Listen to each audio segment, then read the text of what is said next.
صبر ویډیو بناړی ماړه وکنه یار خو ماړه وکنه دلته د مدرسې ملګری دی او ګران نه باندې هم دی یقینا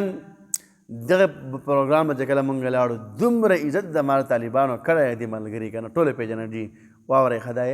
دا ملګری عمر نوي ده حضرت مولانا عمر نوي د صاحبه ډېره ډېره شکریه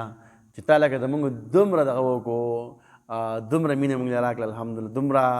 په اخلاقو سره الحمدلله او زموږ د ماشومانو د هغې نه دومره متاثر و بیا هم چې الحمدلله ډېر ملګري وو چې یاره قاري صاحب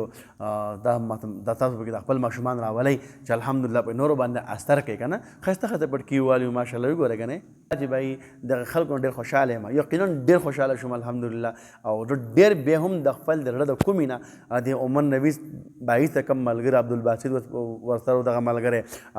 بیا د هغې سره نور ملګري کوم ورسره او د هغې بیا مهمان خصوصي حضرت مولانا عمران الله صاحب دامت برکاتهم الله عالیه هغه ماشاءالله بیا تشریف فرما شو هغه په آخره کې بیان بیا وکړو نو یقینا دغه ټولو ډېر شکرګزار یم یقینا دومره لږ وخت کې الحمدلله دومره لږ وخت کې دو دغې طلبه کرامو او بیا دا واړه واړه ماشومان توتیان راغونډول هغوی باندې خرچه کول دومره خرچې پې وکړلې که نه زه دغې خرچو ته اریان یم نو دغه ټول خلکو زما دا پیغام هم دی په دې ویډیو کې دې ملګري سره هیلپ کوئ ښه جي او ځکه چې په هر ځای کې دا ویډیو تاسو ګورئ دغه علاقې والا هم د ما دا ویډیو ګوري که نه نو کوشش کوئ عمر نوید بھائی سره ښکلې مینه محبت لاس له ورکئ او ښه سړی ده الحمدلله ډېر مطمئن یم